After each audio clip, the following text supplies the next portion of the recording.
नमस्कार. रयत शिक्षण संस्थेचे महात्मा फुले अध्यापक विद्यालय सातारा. ऑनलाईन मार्गदर्शन विषय अभ्यासक्रम अध्ययन अध्यापनशास्त्र आणि मूल्यमापन. घटकाचं नाव आहे सातत्यपूर्ण सर्वकष मूल्यमापन, कंटिन्यूज कॉम्प्रेहेन्सिव्ह इव्हॅल्युएशन. उपघटक उद्दिष्टांचे श्रेणीबद्ध वर्गीकरण म्हणजेच पालकांचा वेगवेगळ्या अंगाने होणारा विकास तो कसा होतो त्याविषयी आपण मागच्या तासिकेमध्ये बोधात्मक क्षेत्राविषयी माहिती पाहिलेली आहे. सातत्यपूर्ण सर्वकष मूल्यमापन म्हणजे सर्वांगीण मूल्यमापन, मन, मेंदू, मनगट यांचा समतोल विकास, बोधात्मक, भावात्मक, क्रियात्मक अशा सर्व बाजूनी ज्यावेळेस आढावा घेतला जातो, मूल्यमापन होत असतं, त्या मूल्यमापनाला आपण सर्वांगीण विकास असे म्हणतो. डॉक्टर ब्लूम यांनी बोधात्मक आणि भावात्मक या क्षेत्राचा विचार केलेला आहे. आणि तिसरा जो आहे तो क्रियात्मक क्षेत्र, त्याच्यामध्ये डॉक्टर दवे यांनी आपल्या काही संकल्पना, आपली मतं मांडलेली आहेत. CCEमध्ये प्रामुख्याने 3 क्षेत्रांचा विचार होतो. त्यामध्ये एक बोधात्मक क्षेत्र, ते ज्ञानाशी संदर्भात आहे. मागच्या तासिकेमध्ये बोधात्मक क्षेत्राविषयी आपण सविस्तर माहिती घेतलेली आहे. बोधात्मक क्षेत्र ज्ञानग्रहण, ज्ञानाची उंची वाढवणं, ज्ञानाची पातळी वाढवणं, जेवढं जास्तीत जास्त नवीन ज्ञान ग्रहण करता येईल आणि ते कसं, आणि त्याच्यामध्ये शाळा आणि शिक्षकाची भूमिका कशी असावी, अध्यापन पद्धती, वातावरण निर्मिती या बाबतीत आपण सविस्तर चर्चा केलेली आहे. आता दुसरं जे क्षेत्र आहे ते म्हणजे भावात्मक क्षेत्र. विद्यार्थी मित्रांनो, या ठिकाणी एक लक्षात घेतलं पाहिजे की माणूस कितीही उच्च विद्याविभूषित असला तरी तो सुसंस्कृत असेलच असं नाही. त्याच्या ज्या भावभावना आहेत त्या अतिशय महत्त्वाच्या असतात आणि ते समाज आणि देशहिताच्या दृष्टीने खूप महत्त्वाच्या ठरतात. म्हणून CCEमध्ये फक्त ज्ञान, गुणात्मक उंची हे महत्त्वाचं नाही, तर त्याच्या भावना, मानसिक क्षमता यांना खूप महत्त्व दिलेले आहे. नवीन अध्यापन पद्धतीमध्ये किंवा अभ्यासक्रमामध्ये या तिन्ही क्षेत्राचा अतिशय महत्त्वाचा विचार होतो. आणि 3 क्रियात्मक क्षेत्र, या ठिकाणी त्याचं कौशल्य, अनुभव, कार्य, कमी वेळेत अचूक कार्य या गोष्टींचं मूल्यमापन होतं. तर आज आपण फक्त भावात्मक क्षेत्र, जे दुसरं क्षेत्र आहे, त्याच्याविषयी आपण सविस्तर माहिती घेणार आहोत. आता भावात्मक म्हणजे काय, तर याच्यामध्ये मानसिक क्षमतांचा विचार केला जातो. कोणकोणत्या मानसिक क्षमता असतील, तर सर्जनशीलता, त्या मुलाची किंवा त्या अध्ययनकर्त्याची कल्पकता, त्याची प्रतिभा, प्रसन्नता, उदासीनता, आनंद, दुःख, राग, द्वेष, भीती, मत्सर, अहंकार, अभिरुची, अभिवृत्ती, इच्छाशक्ती, दया, प्रेम, करुणा, वात्सल्य, कृतज्ञतेची भावना, न्यूनगंड, आत्मीयता, आपुलकी, सहनशीलता, समाधान, विवेक, चिकित्सा, सकारात्मक, नकारात्मक दृष्टिकोन या सर्व ज्या मानसिक क्षमता आहेत, भावभावना आहेत, त्यांचा आपण विचार करत असतो. एकूणच शिक्षणाचा उद्देश हा मनुष्यबळाचा सर्वांगीण विकास आहे, हे आपण लक्षात घेतलं पाहिजे. मनुष्यबळाचा सर्वांगीण विकास म्हणजेच मन, मेंदू, मनगट यांचा विकास, फक्त गुणात्मक नाही तर त्यांच्या भावभावना अतिशय महत्त्वाच्या ठरतात. आणि हे शिक्षणाचं अंतिम ध्येय असलं पाहिजे. आणि याच्यामध्ये शाळा आणि शिक्षकाची भूमिका अतिशय महत्त्वाची मानली जाते. आणि त्यानंतर समाज, पालक यांची भूमिका अत्यंत महत्त्वाची ठरते.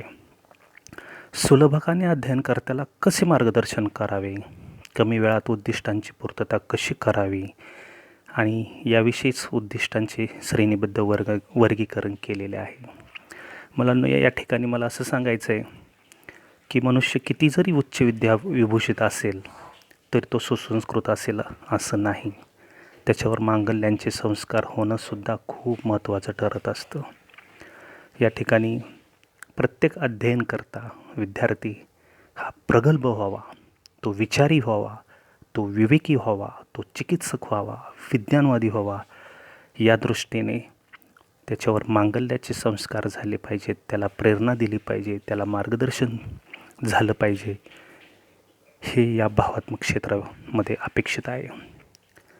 अलीकडंच काही घटना अशा घडून गेल्या की उच्च विद्याविभूषित व्यक्तिमत्वसुद्धा आत्महत्या करतात किंवा गुन्हेगार तयार होतात आणि एकूणच त्यांच्यामध्ये खरंच सर्वांगीण विकास झाला का, अशी शंका निर्माण होते. म्हणून विद्यार्थ्याच्या भावभावना ह्या अतिशय महत्त्वाच्या ठरतात. आणि रुसो असं म्हणतात की कोणताही विद्यार्थी, कुठलंही मूल हे चांगलंसुद्धा नसतं आणि वाईटसुद्धा नसतं. त्याला समाज, शाळा, शिक्षक, पालक हे सर्व घटक जबाबदार ठरत असतात. म्हणून त्याच्यावर मांगल्यांचे संस्कार हे आज अगदी बालपणापासून, लहानपणापासून झाले तर निश्चितच तो एक आदर्श व्यक्तिमत्व तयार होऊ शकतं आणि समाजहित, देशहित जोपासू शकतं. त्या दृष्टीने आपल्याला भावात्मक क्षेत्राचा विचार करावा लागेल. त्याच्या भावभावना या कायम सकारात्मक कशा राहतील, त्याला प्रेरणा कशी मिळेल, हा आपण नेहमी विचार केला पाहिजे. बऱ्याच वेळा असं होतं की विद्यार्थ्यांमुळे, गरिबीमुळे किंवा काही शारीरिक क्षमतांच्या कमीपणामुळे न्यूनगंड निर्माण होत असतो. अशा वेळेस तो विद्यार्थ्यांमध्ये न्यूनगंड निर्माण होऊ नये यासाठी प्रयत्न केले पाहिजेत. शिक्षक हा संयमी आणि सहनशील असले पाहिजेत. वातावरण निर्मिती हे सर्वात महत्त्वाचं. योग्य भाषाशैली, तू करू शकतोस, छान, शाबास, उत्तम प्रयत्न. या ठिकाणी एक लक्षात घेतलं पाहिजे की कुठलंही मूल, कोणतंही मूल, याच्यामध्ये व्यक्तिभिन्नता आहे. म्हणून हे सुलभकाने किंवा शिक्षकांनी समजून घेणं गरजेचं आहे. या ठिकाणी मला एक आवर्जून उल्लेख करावा असं वाटतो की ग्रामीण भागातील किंवा वंचित घटकामध्ये विद्यार्थ्यांमध्ये, अध्ययनकर्त्यामध्ये प्रचंड ऊर्जा आहे, आत्मविश्वासी, प्रचंड कष्ट करण्याची सुद्धा तयारी आहे. याच्यामध्ये आपल्याला उदाहरणं म्हणून काही घेता येतील की महाराष्ट्राचे पहिले मुख्यमंत्री, थोर स्वतंत्रता सेनानी, स्वातंत्र्य सैनिक, परराष्ट्रमंत्री, उपपंतप्रधान म्हणून ज्यांनी काम केलं ते आदरणीय यशवंतरावजी चव्हाण साहेब, Bharat Ratna doctor APJ Abdul Kalam, Bharat Ratna doctor Babasaheb Ambedkar. अत्यंत प्रतिकूल परिस्थितीमध्ये स्वकर्तृत्वावर खूप मोठी उंची गाठता येते हे या ठिकाणी दाखवून दिलं. का तर ते आदर्शांच्या वाटेवर चालणारे होते, त्यांच्यावर मांगल्यांचे संस्कार करणारी लोक होती आणि त्यामुळे हे शक्य होतं. म्हणून फक्त गुणात्मक विचार न करता भावात्मक याचा विचार आपल्याला करावा लागतो. पालकांचा मोफत आणि सक्तीचा शिक्षण अधिकार कायदा म्हणजेच RTE, त्याच्यामध्ये राईट टू एज्युकेशन, याच्यामध्ये कलम 17 असं सांगितलेलं आहे की कुठल्याही मुलाला शारीरिक आणि मानसिक शिक्षा देऊ नये आणि तसा प्रयत्नसुद्धा करू नये. लर्निंग विदाऊट बर्डन, आनंददायी शिक्षण, समावेशी शिक्षण हे गरजेचं आहे असं मला वाटतं. आणि अभ्यासक्रमामध्ये लर्निंग विदाऊट बर्डन, आनंददायी शिक्षण आणि समावेशित शिक्षणावर जास्त जोर आहे किंवा त्या पद्धतीने कायम सुलभकाचे प्रयत्न असले पाहिजेत. उच्च शिक्षण घेणारी लोक ही प्रत्येक ठिकाणी चांगलंच काम करतील किंवा विधायक काम करतील असं नाही. काही कमी शिकलेली लोक, असे काही उदाहरणं म्हणजे अहमदनगरच्या बीजमाता, नुकतंच त्यांना पद्मश्री जाहीर झाले, पद्मश्री दिले गेले, त्या राहीबाई पापोरे, बीजमाता म्हणून त्यांना आपण ओळखतो. अशी काही व्यक्तिमत्व समाजामध्ये, आसपासमध्ये खूप आहेत, त्याचा आपण शोध घेतला पाहिजे. या ठिकाणी भावात्मक विचार, भावात्मक क्षेत्र म्हणजेच एक प्रगल्भ आणि परिपूर्ण व्यक्तिमत्व की कौशल्याधारित असावं, देशहित आणि समाजहिताला प्राधान्य देणारं असावं. आता या ठिकाणी भावात्मक क्षेत्रामध्ये एकूण 5 जे घटक आहेत, एकूण त्याच्यामध्ये अवधान हे पहिलं, ॲटेन्शन, भावात्मक क्षेत्र. त्यामध्ये अवधान हा पहिला टप्पा असतो. ज्ञानग्रहणासाठी अतिशय महत्त्वाचा टप्पा. सर्व मानसिक क्षमता त्याच्यामध्ये राग, द्वेष, मोद, मत्सर, क्रोध, मत्सर, समाधान आहे, सहनशीलता, अभिरुची, अभिवृत्ती, इच्छाशक्ती, वात्सल्य, प्रेम, करुणा, दया, कृतज्ञता, आत्मीयता, आपुलकी, या सर्व मानसिक क्षमता विकसित होण्यासाठी त्यासाठी शैक्षणिक साहित्याची निवड, नाविन्यता हे महत्त्वाचं ठरतं, जेणेकरून विद्यार्थ्यांचं अवधान टिकून राहील. आणि तशा प्रकारचे उदाहरणं, शैक्षणिक साहित्य, वातावरण, बोलण्याची पद्धत असेल, हे सगळे आपल्याला अतिशय महत्त्वाचे ठरतात. जर अवधान असेल तर आपले उद्दिष्ट साध्य होतील. जर अवधान टिकून राहिलं तर तो मुलगा सर्व उद्दिष्टांनुसार आपलं कामकाज पूर्ण करेल. म्हणून भावात्मक क्षेत्रामध्ये अवधान हे अतिशय महत्त्वाचं ठरतं. ते एक प्रेरक असतं. या ठिकाणी एक आवर्जून उल्लेख करावासा वाटतो की जर मुलांना योग्य मार्गदर्शन मिळालं तर अवधान नक्कीच टिकून राहतं. तो कायम सकारात्मक विचार करतो. त्यांना प्रेरणा आणि मार्गदर्शन करणं अतिशय महत्त्वाचं आहे.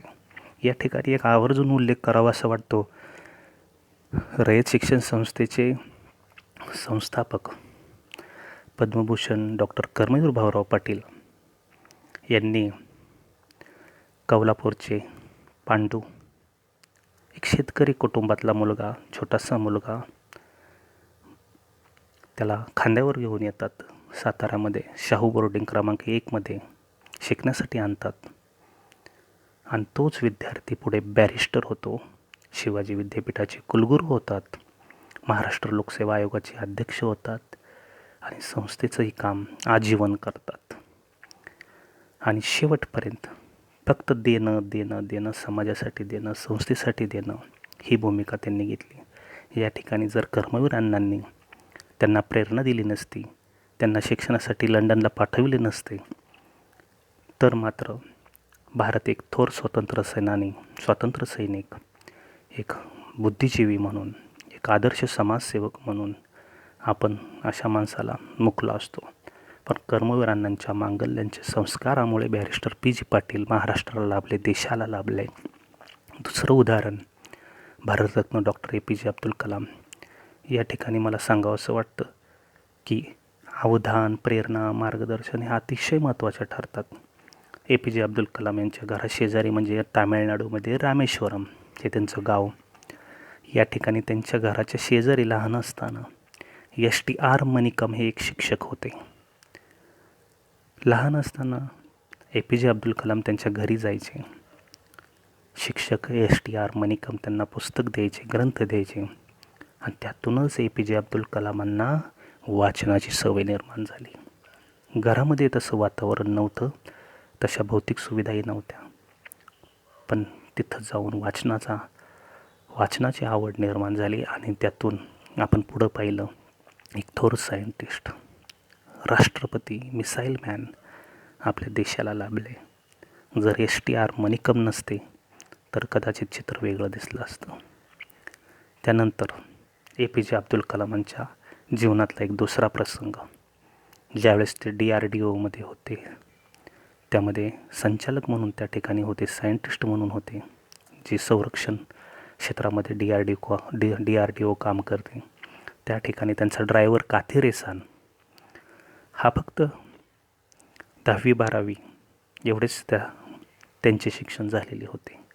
पण ए.पी.जे. अब्दुल कलामांनी त्यांना शिक्षणासाठी प्रेरित केले आणि पुढे काथेर एहसान इतिहास विषयामध्ये त्यांनी PhD पूर्ण केली आणि तामिळनाडूमध्ये पेरिंगनार विद्यापीठामध्ये ते प्राध्यापक म्हणून काम करू लागले.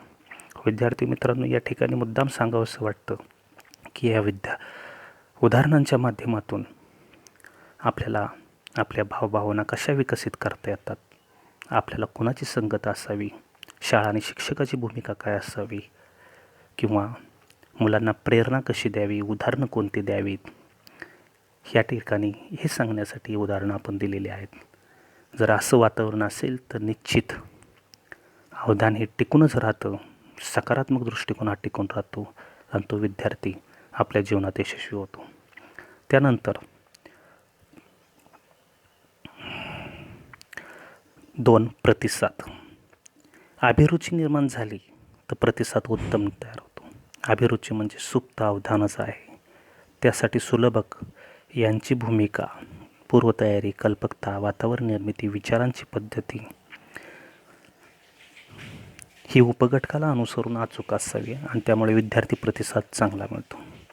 निश्चितच आपले प्रयत्न प्रामाणिक असतील, वातावरण निर्मिती असेल, आपली अध्यापन पद्धती चांगली असेल, स्पष्टीकरण चांगलं असेल, कृतीयुक्त अध्ययन असेल, नाविन्य असेल, कल्पकता असेल, आपली स्ट्रॅटेजी असेल, व्यूहरचना चांगली असेल, योग्य असेल तर मात्र प्रतिसादसुद्धा उत्तमच मिळत असतो.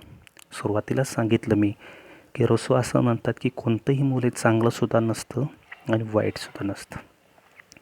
त्यामध्ये बदल घडवण्यासाठी पालक, शिक्षक, समाज, शाळेची भूमिका, वातावरण, समाजातील वातावरण हे खूप महत्त्वाचं असतं. या ठिकाणी शिक्षकाची भूमिका ही खूप महत्त्वाची, की जेणेकरून प्रत्येक मुलगे हे विवेकी, विचारी, चिकित्सक, विज्ञानवादी, प्रगल्भ असं तयार व्हावं आणि त्या दृष्टीने या शिक्षण प्रक्रियेचं उद्दिष्ट असतं आणि ते सुलभक म्हणून, मार्गदर्शक म्हणून शिक्षक ते पूर्ण करत असतात. म्हणून प्रतिसाद कुठे मिळतो? जिथं प्रामाणिक प्रयत्न असतात, जिथं सुलभता असते, जिथं नाविन्य असतं, जिथं कल्पकता असते, त्या ठिकाणी मुलं प्रतिसाद हे देत असतात.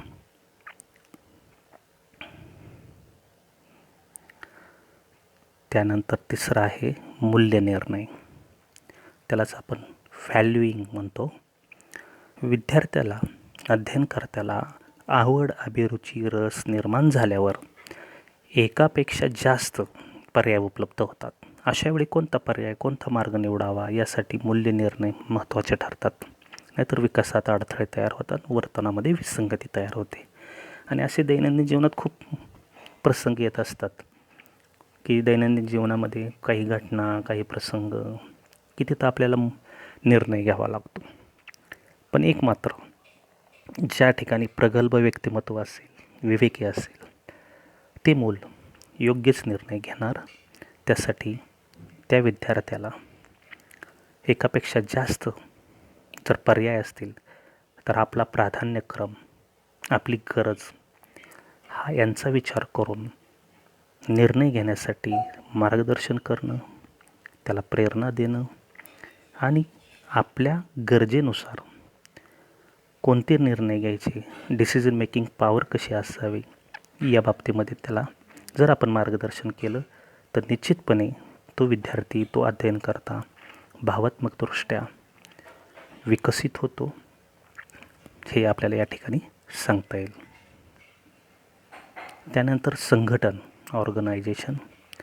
मूल्यांचे संघटन, त्यातून विशिष्ट वृत्ती, दृष्टिकोन निर्माण करणे गरजेचे असते. आपल्या कृतीतून दृष्टिकोन दिसून येतो आणि हे गरजेचं असतं. असं म्हटलं जातं की आपके कर्म ही आपके पहचान है, आणि असंच म्हणावं लागेल. विशिष्ट वृत्ती निर्माण करण्यासाठी आपल्याला संघटन करावे लागेल. आजूबाजूस वातावरण याच्यावर फरक पडत असतो. वातावरणाचा त्या अध्ययनकर्त्यावर निश्चितपणे परिणाम होत असतो. एकंदरीत भावात्मक क्षेत्रामध्ये पालक, शिक्षक, समाज, शाळेची भूमिका, आसपासचं वातावरण, त्या मुलाचा दृष्टिकोन, अभिरुची, अभिवृत्ती याचा या संघटनवर परिणाम होऊ शकतो. म्हणून त्याचा सकारात्मक दृष्टिकोन निर्माण होण्यासाठी आपल्याला प्रयत्न करावे लागतील आणि नेहमी तो प्रगल्भ विचारी होण्यासाठी आणि चिकित्सक होण्यासाठी आपले प्रयत्न असावेत. शेवटी 5वा घटक मूल्यसमूह. यामध्ये मूल्यांचा समूह व्यक्तीचे वर्तन नियंत्रित करतो त्या मुलाला असलेली किंवा त्या अध्ययनकर्त्याला असलेली संगत किंवा तो अनुकरण करत असतो. असं म्हटलं जातं की बच्चे सुनते नाही अनुकरण करते. मुलं ऐकत नसतात तर ते अनुकरण करत असतात. म्हणून पालकांची भूमिका, पालकांचं अनुकरण, वेशभूषा असेल, बोलणं असेल, त्यांचं कर्तृत्व असेल, कृती असेल किंवा शिक्षक, समाज यांचं अनुकरण, कृती ही मुलं करत असतात. विसंगत मूल्य नको आहेत. म्हणजे उच्च शिक्षित पण आहे पण अंधश्रद्धा बाळगतो. अशा पद्धतीचं काही जे आपण पाहत असतो समाजामध्ये, आसपास वातावरण तसं असतं, तर असं असू नये. चारित्र्यसंपन्न निरपेक्ष व्यक्तींची संगत असावी. निश्चितपणे जर संगत चांगली असेल तर ते व्यक्तिमत्व चांगलं घडवून येतं. गुन्हेगाराची संगत असेल तर कदाचित तो गुन्हेगाराकडे वळेल. आत्ताच आपण सांगितलं की APJ अब्दुल कलाम आणि त्यांचे ड्रायव्हर काथेर एहसान, एक ड्रायव्हर PhD करून प्राध्यापक होतात, विद्यापीठामध्ये प्राध्यापक म्हणून सेवा करतात. म्हणजे सुजन वाक्य कानी पडो, सत्संग सदा घडो, सुजन वाक्य कानी पडो आपण असं म्हणतो.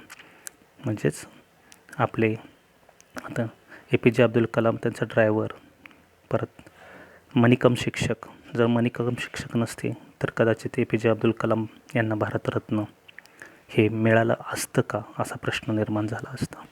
पण डॉक्टर APJ अब्दुल कलाम यांच्या प्रयत्नांना किंवा त्यांच्या आवडीला यष्टीगार मणिकम आणि त्यांची आई आशी अम्मा यांनी साथ दिल्यामुळं त्यांना भारतरत्नापर्यंत जाता आलं. आणि एक आदर्श राष्ट्रपती म्हणून, जनतेचे राष्ट्रपती म्हणून आपण APJ अब्दुल कलाम यांना पाहतो.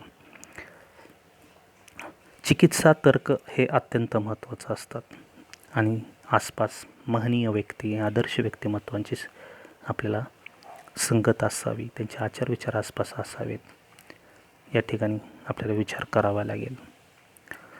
APJ अब्दुल कलाम असं म्हणतात की 1 good friend is equal to a library.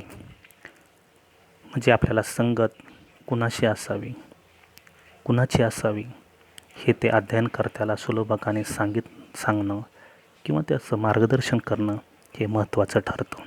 एकूणच भावात्मक क्षेत्र हे अतिशय महत्त्वाचं ठरतं. जर भावात्मक क्षेत्रामध्ये आपल्याला जर आपण कमी पडलो, मार्गदर्शन कमी पडलं, फक्त मेंदू आणि मनगटाचाच विकास झाला आणि मनाचा विकास झाला नाही, भावाचा विकास झाला नाही, भावात्मक क्षेत्राचा विकास परिपूर्ण झाला नाही, तर ते व्यक्तिमत्व हे सर्वांगीण व्यक्तिमत्व, आदर्श व्यक्तिमत्व ठरू शकत नाही. ठीक आहे. यानंतर पुढील तासिकेमध्ये उद्दिष्टांचे श्रेणीबद्ध वर्गीकरण, यामध्ये क्रियात्मक क्षेत्र हे तिसरं क्षेत्र आहे. पुढील तासिकेमध्ये क्रियात्मक क्षेत्राविषयी आपण सविस्तर माहिती घेऊ.